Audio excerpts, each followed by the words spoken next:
Bienvenue à tous sur Afrique Sport pour le journal du Mercato de ce mercredi 29 juin 2022 que nous débutons avec Takumi Minamino. L'AS Monaco a pioché chez le vice-champion d'Europe Liverpool. Un accord avait été déjà scellé entre le club princier et Liverpool pour le transfert de Takumi Minamino. Il ne restait plus qu'à trouver un terrain d'entente avec le Japonais, ce qui est maintenant chose faite puisque le transfert a été officialisé. Pour réaliser ce joli coup, le restant troisième de Ligue 1 qui disputera le troisième tour préliminaire de Ligue des Champions, plus un éventuel barrage pour espérer se qualifier en Ligue des Champions cette saison et rejoindre le PSG et l'OM, a déboursé 15 millions d'euros auxquels s'ajoutent 3 millions de bonus.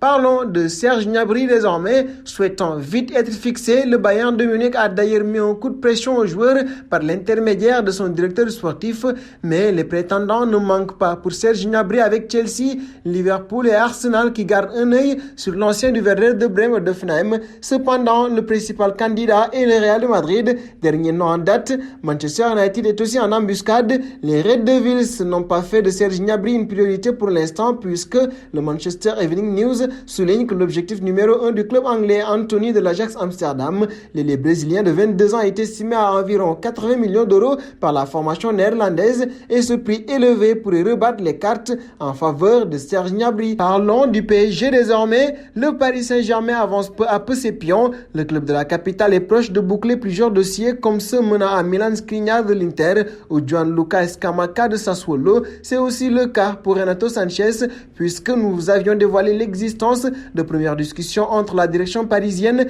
et le milieu de terrain portugais. Olivier Létang, le président du LOSC et ancien du club de la capitale, a demandé aux Parisiens le double du montant exigé aux Lombards, soit 30 millions d'euros, un montant que Luis Campos et les décideurs parisiens n'ont pas l'intention de payer, surtout qu'il s'agit d'un joueur en fin de contrat dans un an. Le directeur sportif a été très clair dans les discussions avec le LOSC, 10 millions d'euros à prendre ou à laisser. Un pas aux côtés de Robert Lewandowski, cible prioritaire de FC Barcelone sur ce mercato estival. Le Polonais est catégorique et souhaite quitter le Bayern de Munich pour aller en Catalogne. Pour autant, le dossier s'enlise et le buteur polonais a adressé un ultimatum au Blaugrana. En effet, Robert Lewandowski a expliqué qu'il aimerait que tout soit bouclé avant le 12 juillet prochain, ce qui correspond à la date de reprise de l'entraînement du Bayern de Munich, sans quoi il rejoindrait ses coéquipiers en Allemagne pour préparer la saison prochaine, une date assez rapprochée pour l'FC Barcelone, même si Joan Laporta a été reconnaissant envers le Polonais pour le bras de fer qu'il a lancé avec le Bayern de Munich.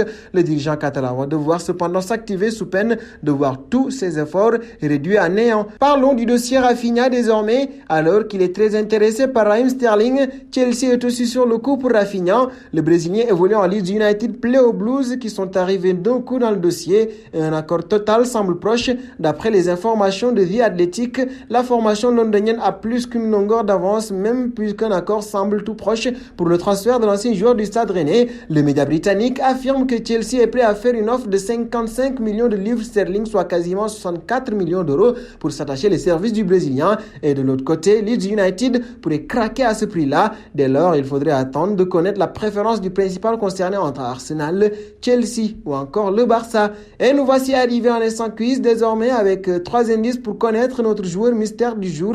Le premier indice: j'étais un très bon milieu de terrain, aujourd'hui âgé de 39 ans. Deuxième indice: j'ai joué pour 5 clubs durant ma carrière entre l'Espagne, l'Italie et la France. Troisième indice: récemment, j'ai résilié mon contrat d'entraîneur en Italie. Qui suis-je?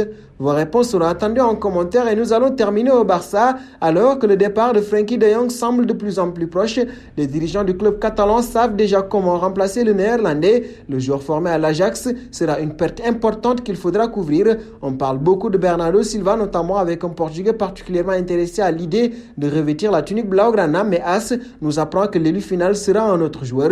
Le journal indique qu'en coulisses, Carlos Soler se tient prêt. Un accord a déjà été trouvé avec l'international espagnol autour d'un contrat de 4 saisons avec une année supplémentaire en option.